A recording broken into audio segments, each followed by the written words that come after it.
The NEC, or National Electrical Code, uses specific terms for conductors.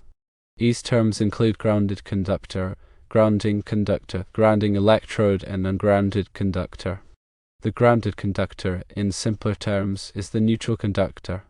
It typically carries current back to the source and is intentionally connected to ground at the service entrance.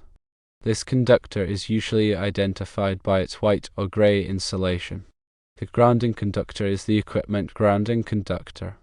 Its primary function is to provide a low impedance path for fault current to return to the source, thereby facilitating the operation of overcurrent protective devices like circuit breakers or fuses.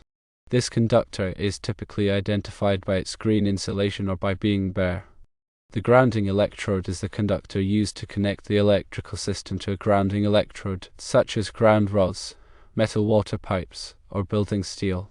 This connection provides a path to earth, helping to stabilize voltage to earth during normal operation and providing a path for fault current during a ground fault. The ungrounded conductors are the hot conductors. These conductors carry the electrical current from the source to the load.